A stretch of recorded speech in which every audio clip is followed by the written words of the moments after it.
영화 포스터에 나와 있는 대사를 이제 계속 생각을 하고 있습니다. 1987년이라는 영화인데 보지는 못했거든요. 보지는 못했는데 여러 개 포스터가 여러 개 있더라고요. 근데 이제 제 마음에 계속 울리는 대사가 있는 포스터가 있는데 연희라는 학생이 한 말이에요. 그런다고 세상이 바뀌나요? 그런다고 세상이 바뀌나요? 이 말을 이제 계속 요즘에 생각하고 있습니다. 연희라는 이 학생이 왜 이렇게 얘기했을까? 또 왜 나는 이것을 계속 생각하고 있을까? 그러니까 뭔가 벽을 느끼는 것 같아요. 이 연희라는 대학생이 벽을 느끼고 있기 때문에 그 벽이 자기를 다 가리고 있으니까 진짜 변화가 있을 것인지에 대한 이제 자신이 없는 거죠. 근데 문득 오늘 새벽에 다시 이 포스터가 생각이 나서 또 찾아봤거든요. 찾아보면서 느껴지는 게 요즘에 진짜 벽을 느끼는 사람이 참 많구나 이런 생각이 들었습니다. 뭐 남편이 벽인 경우가 많죠. 그래서 남편이 그런다고 남편이 변화될까? 또 아이들이 벽인 경우 많잖아요. 그렇게 한다고 아이들이 변화가 될까? 뭐 상황이 벽인 사람들은 그런다고 이 상황이 변화가 될까? 또 자신이 벽인 경우가 많잖아요. 자기가 애써봤는데 안 되는 거예요.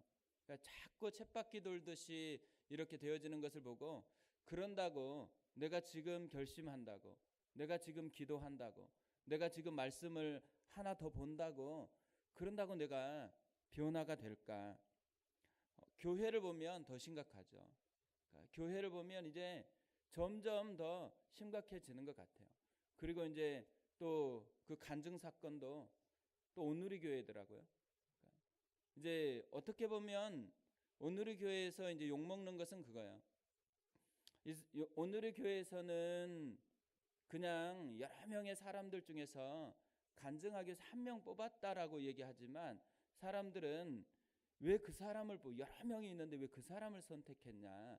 그 사람을 선택한 게 그 사람이 가지고 있는 직위나 이런 것 때문에 하는 거 아니냐? 그러니까 교회가 원래 가지고 있어야 되는 본질적인 메시지가 있는데 그 본질적인 건 잃어버리고 엉뚱한 것으로 이제 교회를 드러내려고 하는 그런 게 있는 거 아니냐?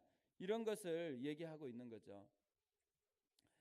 이런 기사들을 보면요, 이제 끝없이 이렇게 계속되고 있잖아요. 그럴 때마다 이제 벽이 느껴지는 거죠. 이제는 우리는 시작하잖아요. 아무 문제 없어요, 사실. 근데 뭘 느껴요? 잘 될까? 그러니까 이게 벽을 느끼고 있기 때문에 뭘 시작하면은 그거에 대해 기대감이 있는 게 아니고 벽부터 느끼는 그런 모습들이 되게 많이 있는 거죠. 그렇게 되면 우리가 이제 이런 생각을 해요. 우리 마음속에 막 기도회를 하고 있잖아요. 그런다고 뭐 교회가 바뀔까? 또 부흥회를 해요.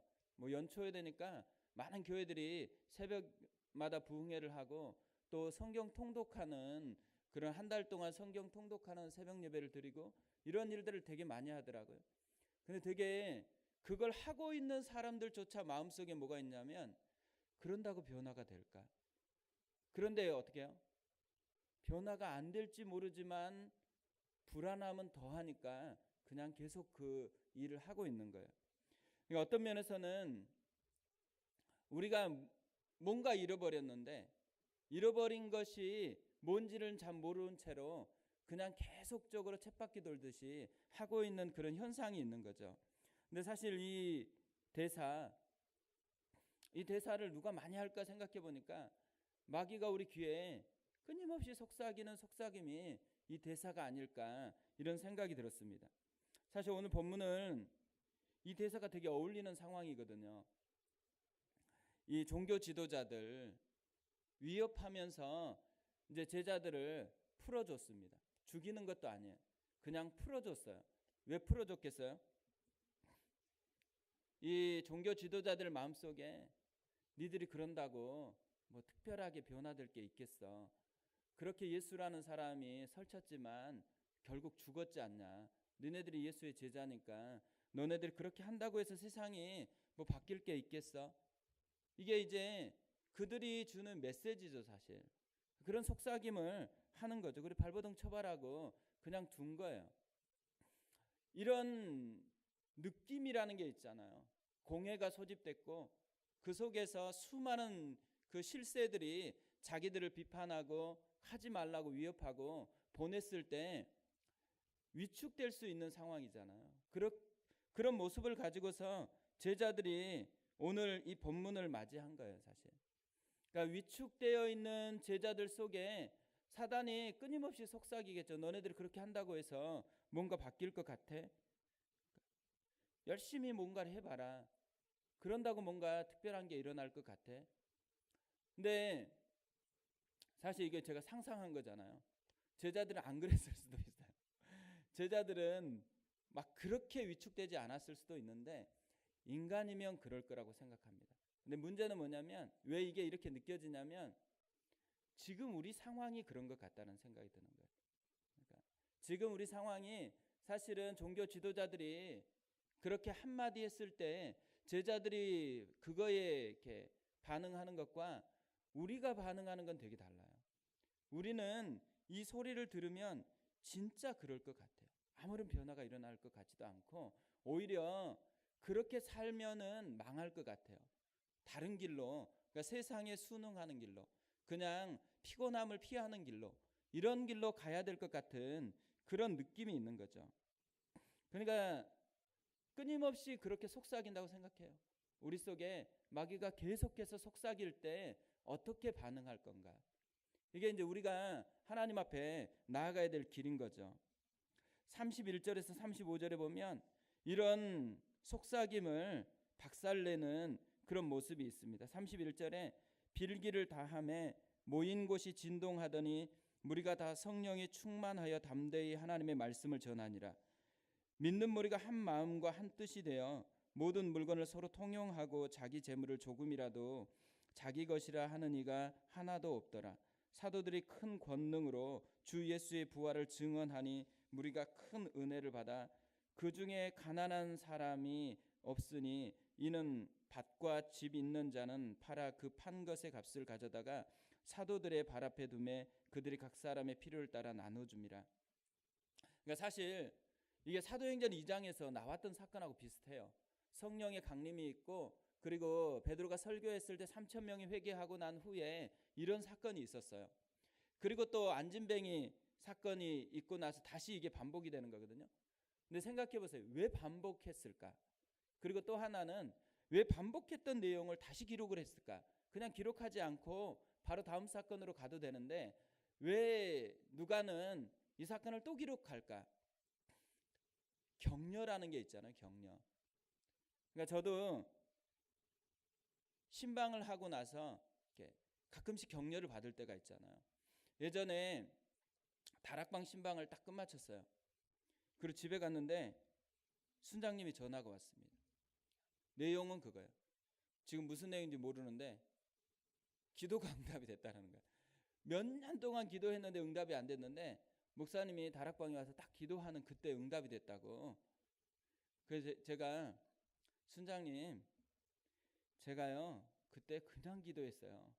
뭐 특별한 마음이 있어서 기도한 것도 아니고 그래도 제목이 있으니까 그리고 해야 되잖아요. 목사 가서 해야 될 마지막 순서니까. 그 기도했는데 응답이 됐으니까 저한테 너무 감사해서 순장님 저한테 감사하지 마시고 순장님 가족이 그렇게 기도했고 그러니까 가족과 해야 되고 또 다락방에서 그렇게 기도했잖아요.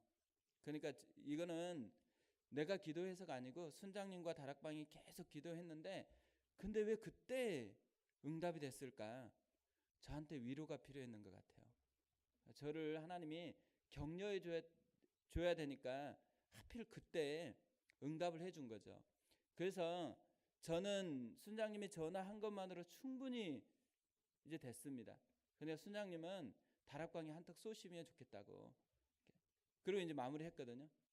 근데 다시 불현듯 생각나서 뭘 기도했지?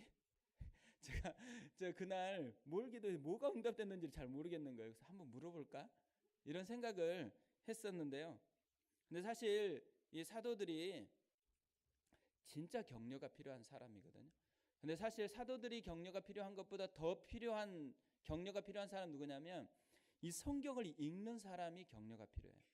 그러니까 사도들은 그걸 현장에서 경험하니까 그렇게 격려가 필요한 건 아니에요.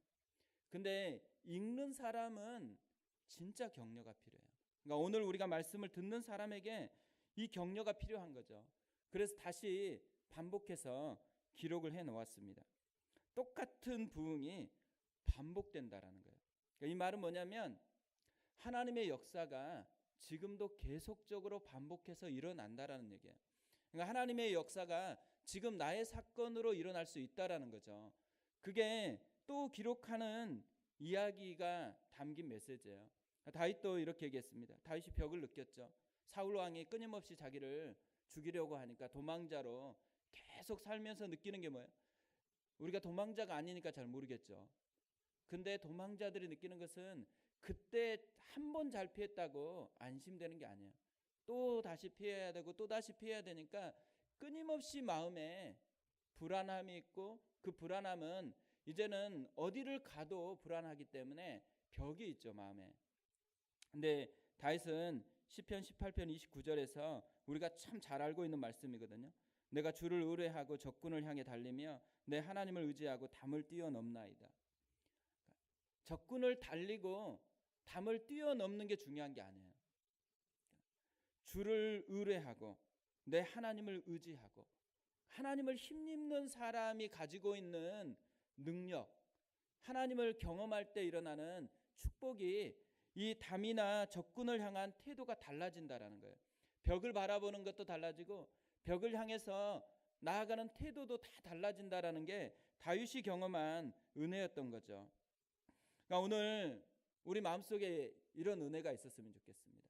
우리도 다 벽이 있거든요. 그러니까 이 벽을 향해서 우리가 어떤 태도로 살아가고 있는지, 이 벽이 진짜 나를 가두는 감옥이 되고 있는 것은 아닌지, 이 벽을 뛰어넘는 은혜, 또 그 벽을 뛰어넘기 위해서 주님을 바라보는 시선이 바뀌는 은혜, 그게 오늘 이 시간에 우리 가운데 일어나는 축복이 되었으면 좋겠습니다. 이 제자들이 이런 벽을 깨트리는 능력을 어떻게 경험했나, 제가 오늘 본문을 보면서 두 가지가 발견이 됐는데요. 첫 번째는 뭐냐면 동료예요. 동료에게 갔습니다. 우리가 힘들수록 혼자 있으면 안 되거든요. 힘들 때 함께 있어야 돼요. 근데 이 시대가 진짜 아프다고 생각되는 게 뭐냐면 힘든데 그 힘든 것을 해소해 줘야 되는 사람이 벽이 되는 때가 되게 많아요. 그러니까 아이가 너무 힘들어서 자살을 해요. 근데 자살하기 전엔 다 전조 증상이 있습니다. 특별한 전조 증상 중에 하나가 뭐냐면 자기 얘기를 들어줄 것 같은 사람에게 가서 신호를 보내요. 그러니까 말을 해요. 근데 어떻게 돼요? 그 사람이 전혀 그걸 인식을 못해요. 그러니까 저도 분당우리교회에서 이제 자살한 아이 또 부모님을 섬겨야 됐었거든요. 근데 자살한 그 아이가 그 전날 엄마에게 남겼던 마지막 말이 뭐냐면 엄마 사랑해요였어요. 사랑해요라는 얘기가 얘가 이제 철이 들어서 사춘기를 벗어나려고 하는가 보다라고 해석을 했어요.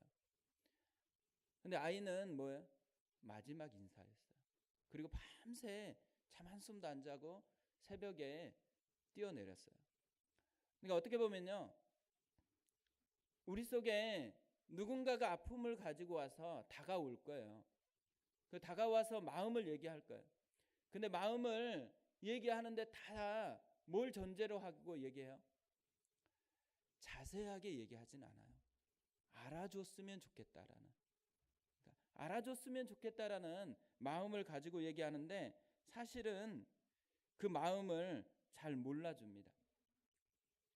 그래서 힘든 이야기가 계속 증폭된 채로 지나가는 것이죠. 근데 사도들이 보세요. 사도들이 위협을 당하고 그리고 왔어요. 그러니까 아무리 사도들이 강심장이었어도 그렇게 다수가 얘기했고 그리고 그 공간 자체가 공회잖아요. 그곳에서 얘기를 했기 때문에 힘든 것을 느끼는 거잖아. 그러니까 보이스피싱해서 이렇게 법원에서 전화 왔다고만 해도, 검찰에서 전화 왔다고 몇 천만 원을 그냥 하잖아요. 근데 전화로 드는 게 아니고 그 현장에 있었어요. 그 현장에 있었던 사람들이 가지는 그 두근거림, 그 긴장감을 가지고서 이들이 처음 한 게 뭐냐면 23절에 사도들이 노임에 그 동료에게 가서 제사장들과 장로들의 말을 다 알리니, 이 한 절이지만 여기에 되게 감정이 실려 있는 거예요. 그러니까 사도들의 마음이 여기에 실려 있습니다. 너무 힘든데 어디로 먼저 가요? 동료에게 가요. 왜 동료에게 가겠어요? 들어줄 것 같으니까. 자기 마음을 헤아려 줄 것 같으니까 그 사람들에게 갔습니다. 그리고 나서 제사장들과 장로들의 말을 다 했다 그래요. 제사장과 장로라는 이 표현을 쓴 것을 보면 이들이 가지는 부담감이 얼마나 컸는지를 말해주고 있어요. 그냥 어떤 사람이 얘기한 게 아니고 제사장들과 장로들이 이 얘기를 했어요. 제사장과 장로들이 그 전 사건이 뭐예요? 예수님을 죽였던 사람들이에요. 그러니까 그 사람들이 또 자신들에게 이렇게 얘기했다라고 알려주고 있습니다. 그리고 다 알렸다 그러죠. 자기 마음에 있었던 것을 다 알려주었습니다. 그러니까 어떤 면에서는요, 힘들 때 생각나는 사람이 있는가, 그리고 힘들 때 생각나는 곳이 있는가, 힘들 때 술집이 생각나는가, 기도하는 기도처가 생각이 나는가, 힘들 때 어떤 사람이 생각나느냐에 따라서 다시 삶이 바뀌어요. 저도 힘들 때 생각나는 사람이 많죠. 그 간혹은 전화를 할까 하다가 전화 안 해요. 근데 전화 안 하고 그냥 생각해. 전화하면 뭐냐면 잔소리 들을 확률이 좀 있거든요. 전화를 안 하면 뭐예요? 혼자 상상해. 걔가 이렇게 얘기할 거라고 생각해요. 위로가 돼요. 그래서 간혹 진짜 생각만 해도 위로가 되어주는 사람이 있어요. 어떤 사람이 나에게 생각이 나는가, 그리고 힘들 때 난 어디로 가는가, 누구에게 가고 어디로 가는가가 진짜 중요하다는 거죠. 사도들이 이렇게 다 알렸습니다. 알리면은 이제 듣고 나서 어떻게 하는가가 중요하잖아요. 근데 24절에 보면 그들이 듣고 한 마음으로 하나님께 소리를 높여 이르되, 이렇게 돼 있어요. 들어주는 거, 그 소리를 그대로 들어주는 게 진짜 중요한 일이에요. 그리고 듣고 나서 뭐예요? 잔소리하는 게 아니고 한 마음으로 하나님께 소리를 질러서 하나님께로 나아가는 거, 이게 진짜 중요한 일이라는 거죠. 함석헌 선생님이 그대는 그 한 사람을 가졌는가, 이 시를 남겼는데요. 말리길 나서는 길, 처자를 내맡기며 맘 놓고 갈 만한 사람, 그 사람을 그대는 가졌는가. 온 세상 다 나를 버려 마음이 외로울 때에도 너뿐이야 하고 믿어주는 그 사람을 그대는 가졌는가. 탔던 배 가라앉을 때 구명배를 서로 사양하며 너만은 제발 살아다오 할 그런 사람을 그대는 가졌는가.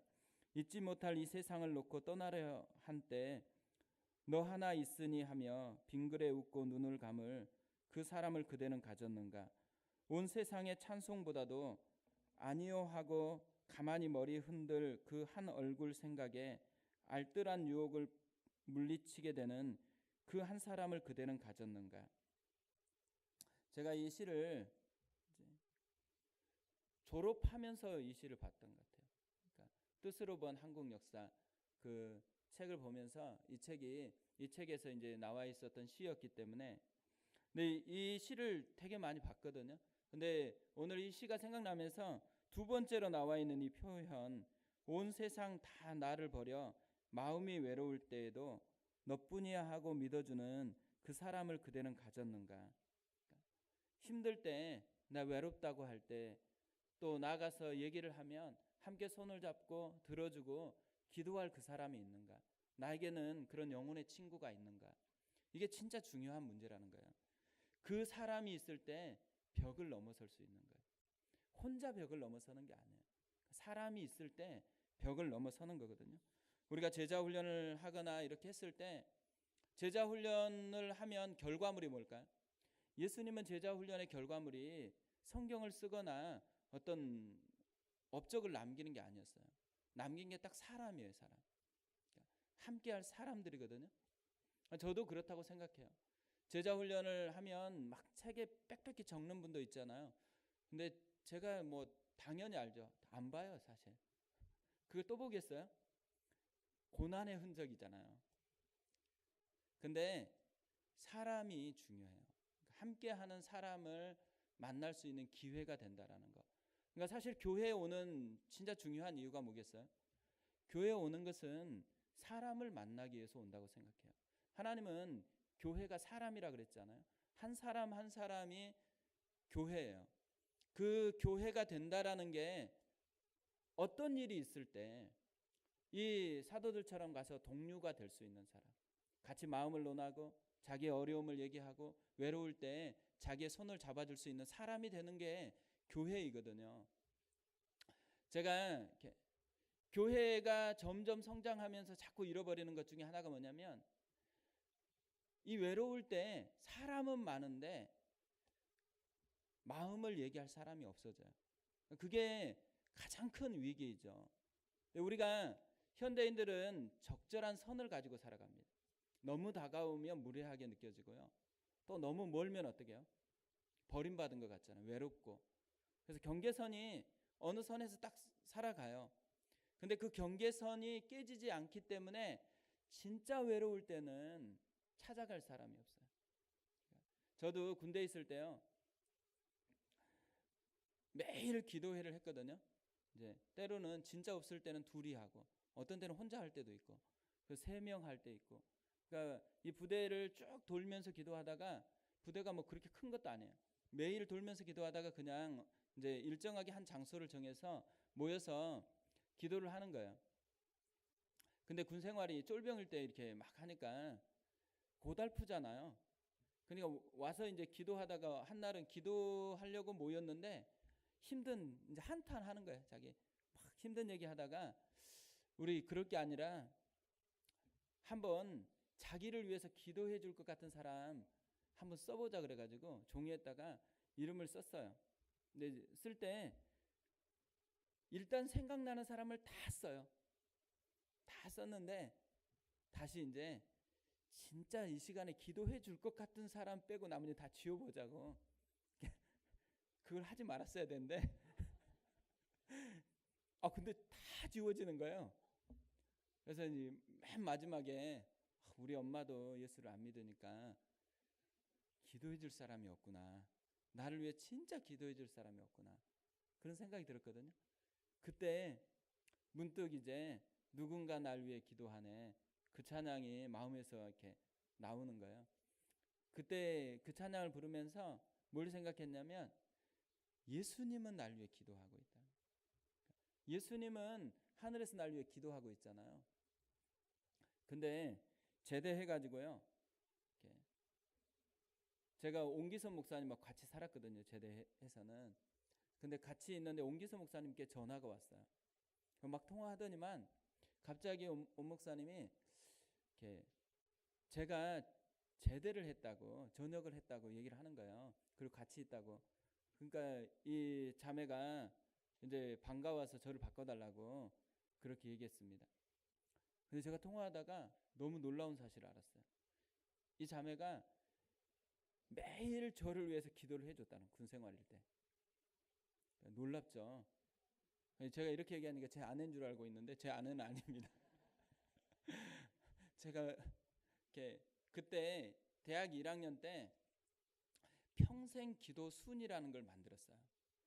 그러니까 기도 이제 또 부모님이 잘 안 믿는 분들 있잖아요. 안 믿는 친구들끼리 우리끼리라도 기도하자고 뭉쳐가지고 평생 기도해 주기로 모였거든요. 근데 남자들은 한 명 한 명 군대 가고 다 없어졌어요. 여자만 남았잖아요. 근데 이 자매는 진짜 군에 가 있는 그 형제들을 놓고 매일 기도를 해준 거예요. 그래서 제가 너무너무 감사하더라고요. 한 사람이요 그 말 들을 때 그때 왜 찬양이 생각났을까 생각이 났어요. 나는 예수님이 중보한다고 생각했는데 그 한 사람이 중보하니까 그 외로운 그때 제 마음을 회복시켜 준 거죠. 우리가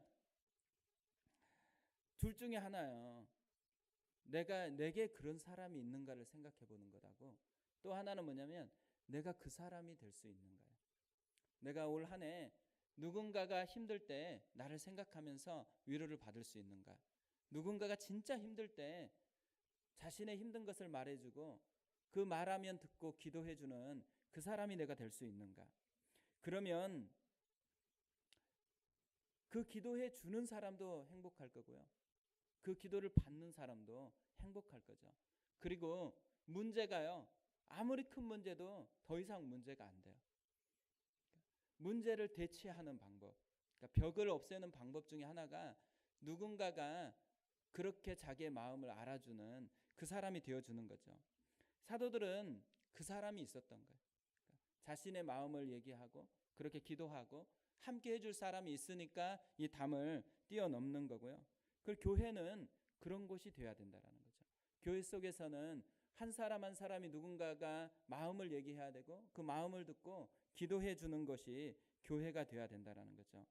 그 두 번째로 이들이 이렇게 벽을 뛰어넘을 수 있었던 것은 하나님의 마음을 움직이는 기도를 했기 때문에 그래요. 예수님은 기도가 두 종류가 있다 그러죠. 하나는 사람의 마음을 향한 기도가 있고 하나는 하나님의 마음을 향한 기도가 있다 그래요. 그래서 마태복음 6장 5절 6절에서 이렇게 얘기합니다. 또 너희는 기도할 때에 외식하는 자와 같이 하지 말라. 그들은 사람에게 보이려고 회당과 큰 거리 어귀에 서서 기도하기를 좋아하느니라. 내가 진실로 너희에게 이르노니 그들은 자기 상을 이미 받았느니라. 너는 기도할 때에 내 골방에 들어가 문을 닫고 은밀한 중에 계신 내 아버지께 기도하라. 은밀한 중에 보시는 내 아버지께서 갚으시리라. 사람을 의식해서 사람의 인정을 받으려고 기도를 해요. 그러면 어떻게 돼요? 사람의 인정을 받아요. 그런데 하나님의 마음을 향해서 기도를 해요. 그러니까 기도를 인도하다 보면 자꾸 견인해야 된다는 생각을 가질 때가 있어요. 그러니까 기도회니까. 근데 그러다 보면 어떤 마음이 들어요? 공허해요. 끝마치면 뭔가 또 기도를 해야 될 것 같은 때가 있어요. 그러니까 나를 위한 기도를 해야 될 것 같은 때가 있거든요. 근데 저도 이제 이 기도회를 쭉 하면서 내가 기도자가 돼야 되겠다라는 생각을 참 많이 해요. 그러니까 이 기도회 자체가 견인하는 것도 물론 있겠지만 기도회가 기도하는 것이 돼야 되죠. 마음을 하나님께 둬야 되는데 사람에게 두면은 자꾸 끝마치고 나면은 사람이 어떻게 반응을 했느냐만 남거든요. 근데 그건 별로 중요하지 않아요. 하나님이 어떻게 인도하고 있고 하나님이 어떻게 역사하느냐가 중요한 거죠. 근데 초대교회의 기도거든요. 하나님의 마음을 움직이는 기도를 오늘 하고 있습니다. 근데 오늘 이 기도의 특징이 우리가 살펴볼 수 있는데 세 가지 정도가 있어요. 첫 번째 뭐냐면 하나님을 바로 알고 하는 기도였다라는 거예요. 기도할 때 이들이 첫 번째로 하는 게 대주제여 천지와 바다와 그 가운데 만물을 지으신 이시여. 기도할 때 처음 하는 것은 이름을 부르는 거잖아요. 어떤 분이 명동에서 양씨 하면 누가 돌아봐요? 양씨성을 가진 사람하고 양씨를 알고 있는 사람만 돌아본다 그래요. 그러니까 하나님을 부를 때 하나님의 어떠함을 부르느냐에 따라서 하나님이 어떠한 상태로 우리에게 다가오기를 원하는지가 나오는 거잖아요. 근데 오늘 대주제여 천지와 바다와 그 가운데 만물을 지으신 이시여 이렇게 기도를 했습니다. 오늘 이 사도들이 지금 방금 전에 뭘 했냐면 나라를 다스리는 사람들 앞에 섰어요. 그리고 그들이 위협을 했어요.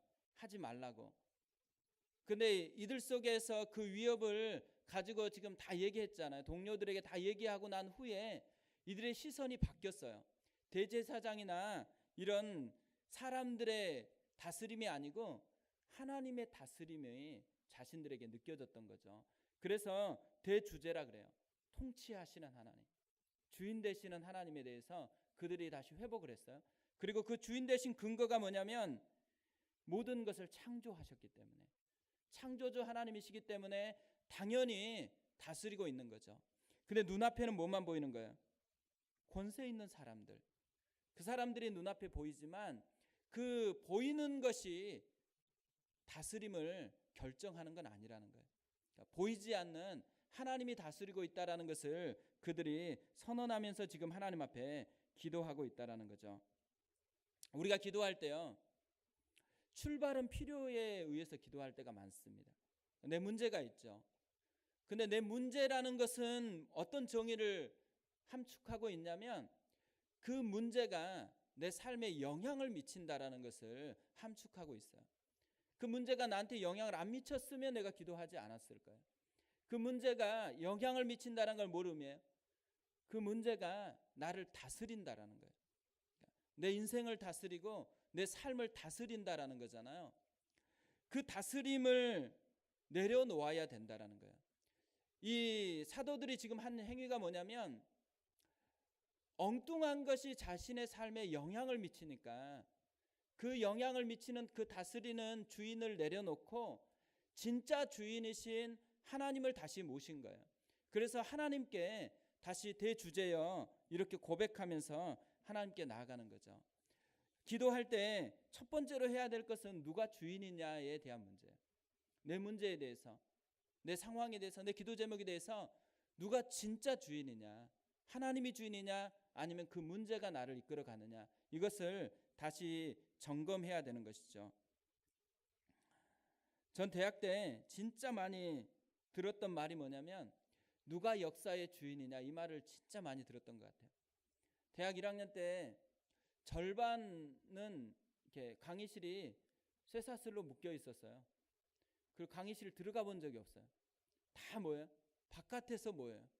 그 교수님이 가르친 게 아니라 데모하는, 선동하는 분이 와서 하고, 그 뭐 교문에 어떤 때는 딱 들어오다가 교문에 쫙 줄줄이 앉더라고요.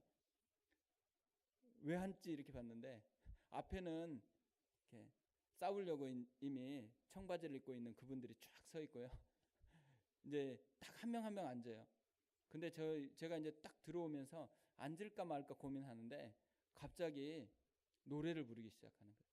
우리의 소원은 통일.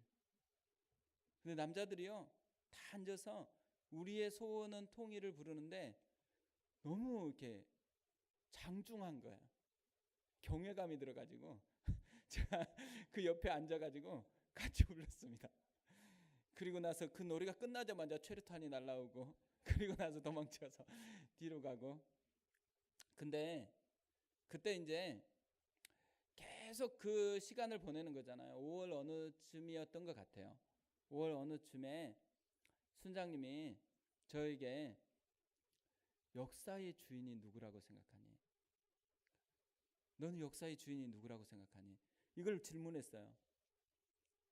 그리고 역사의 주인은 하나님이라고.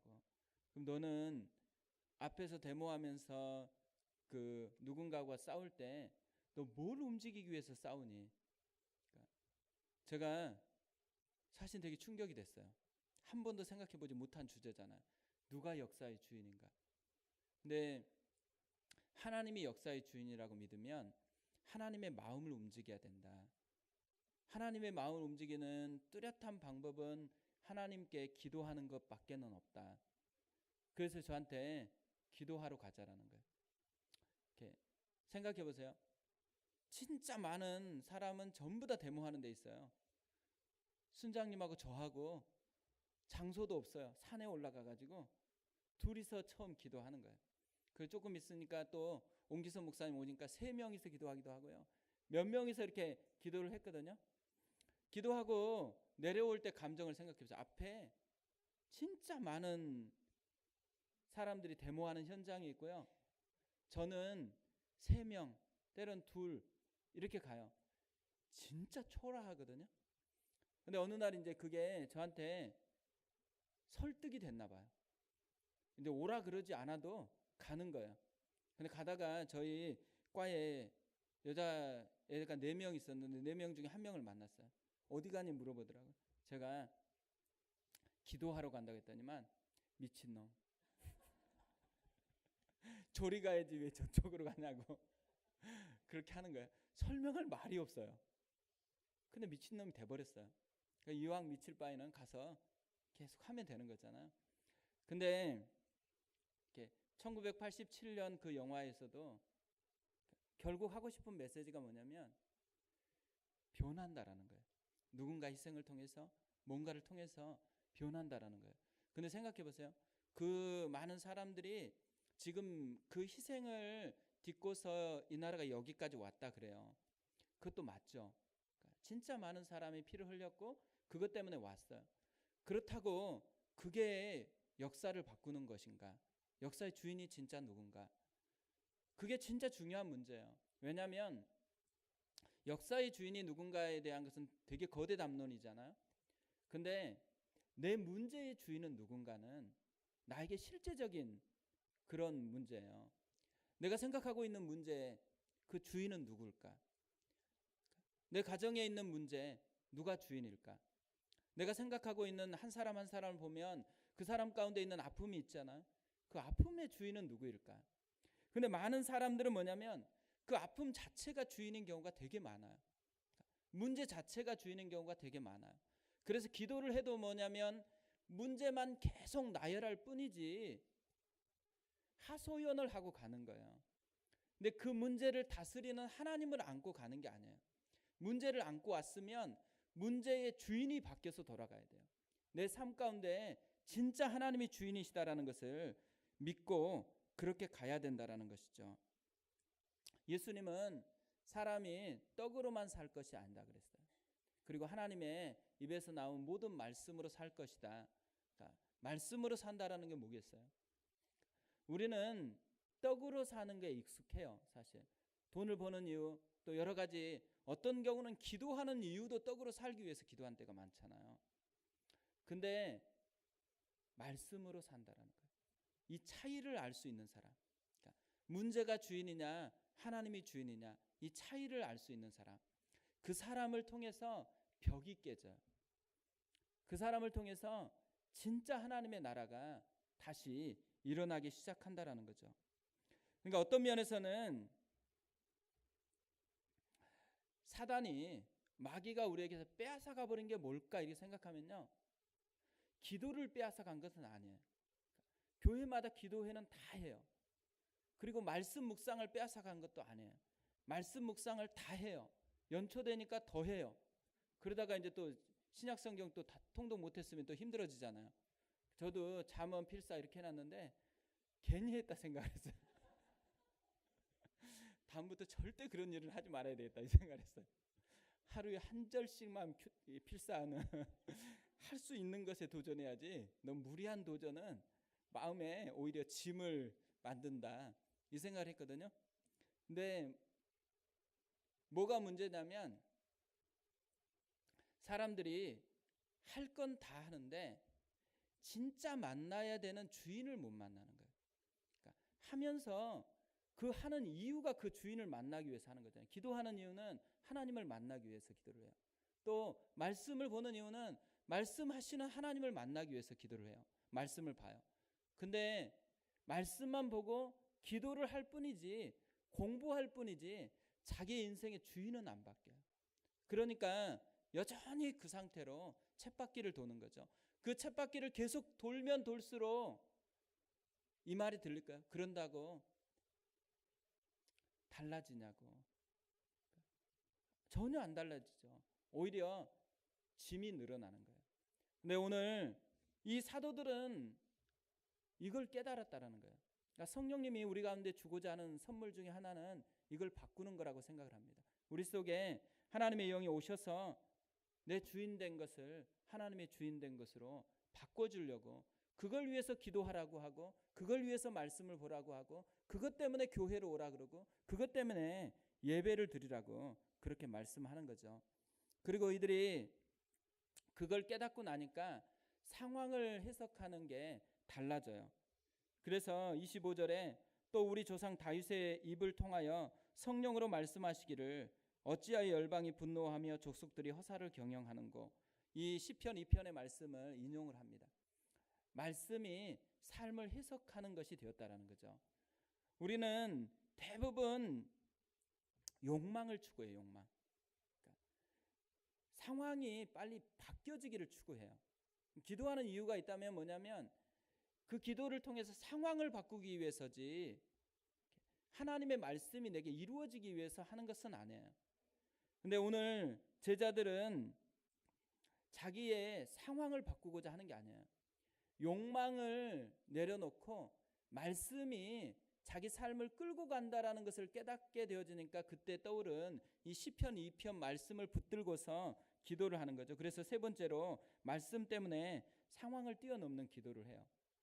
이들이 이 상황을 없애달라고 하는 게 아니고 주여 이제도 그들의 위협함을 굽어 보시옵고 또 종들로 하여금 담대히 하나님의 말씀을 전하게 하여 주시오며 손을 내밀어 병을 낫게 하시옵고 표적과 기사가 거룩한 종 예수의 이름으로 이루어지게 하옵소서.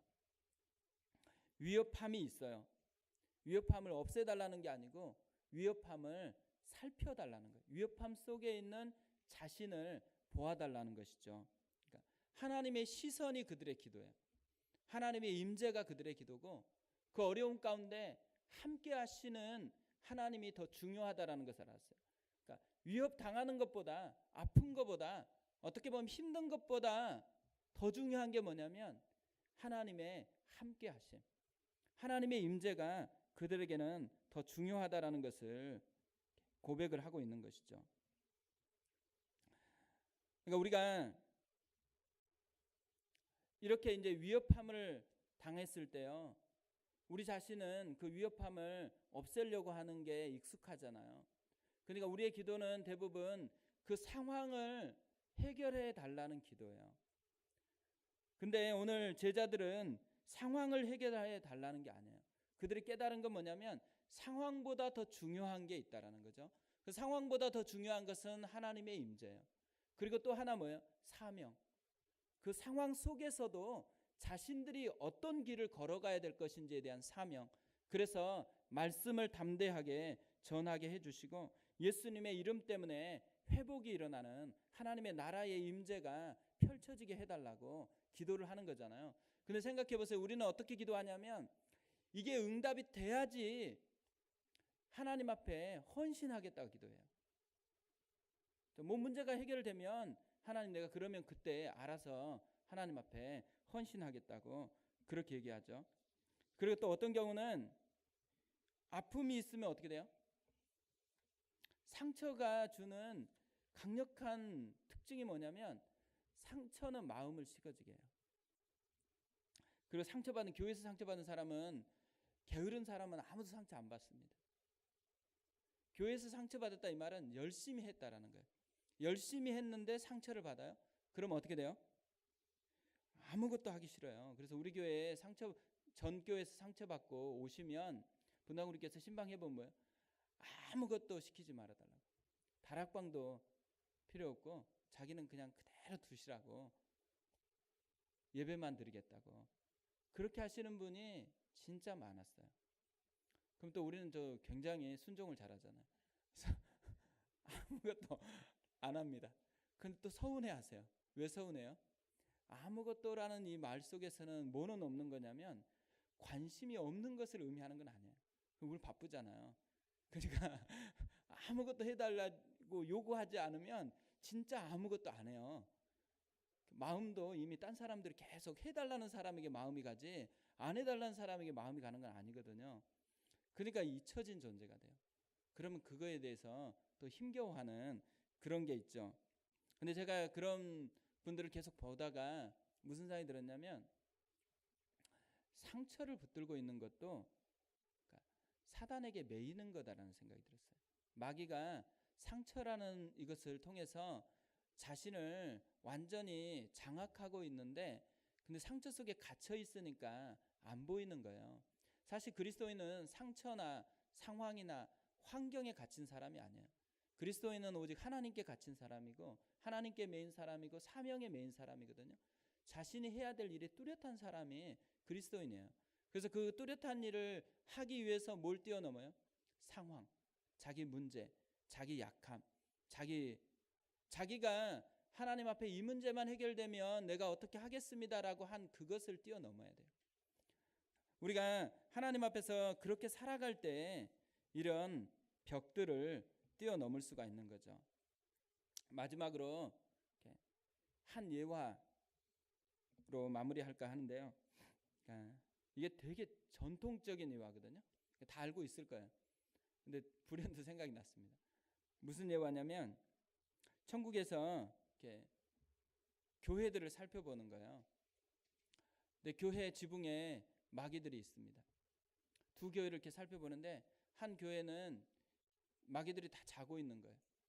그 한 교회는 뭐예요? 아우성치면서 뭔가를 열심히 하고 있는 거예요. 그래서 이 망령을 보던 사람이 실망을 했어요. 저 교회는 뭘 하는데 저렇게 마귀들이 호들갑스럽게 하냐. 그래서 그 호들갑스럽게 하는 데가 되게 문제가 있는 교회라고 생각을 했어요. 그리고 이제 두 교회의 내부를 살펴봤어요. 내부에 보니까 자고 있는 교회는 뭐예요? 성도들이 자고 있어요. 아무것도 안 해요. 그러니까 마귀가 할 일이 없는 거예요. 그래서 자는 거예요. 근데 아우성치는 교회는 뭐예요? 기도하고 있어요. 또 하나님을 위해서 헌신을 하고 있어요. 그러니까 어떻게 돼요? 막아야 되잖아요. 그래서 아우성을 치면서 무언가를 열심히 하고 있는 거예요. 이 사도들이 지금 하나님 앞에서 이 모습을 하고 있을 때 마귀들이 어떻게 하고 있을까?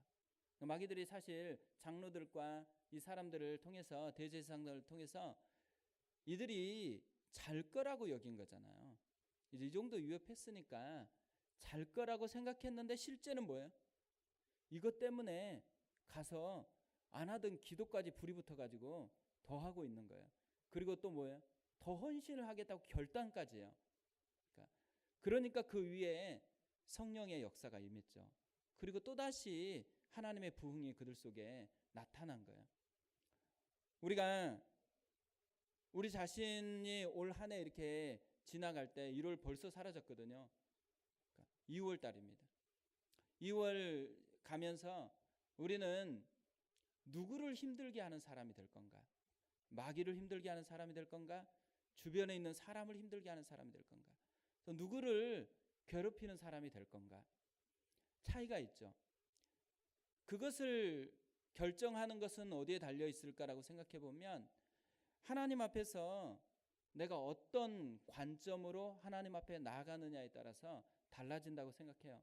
이 제자들이 했던 관점, 동료에게 찾아가서 나누고 그리고 그것으로 힘입어 가지고 하나님 앞에 문제를 뛰어넘는 기도를 하잖아요. 상황을 뛰어넘고 상황이 주인이 아니고 하나님만 주인이 되어질 수 있도록, 그리고 그 하나님이 주인이기 때문에 그 하나님의 법을 따라가는 거잖아요. 하나님의 길을 걷는 사람이 되는 거.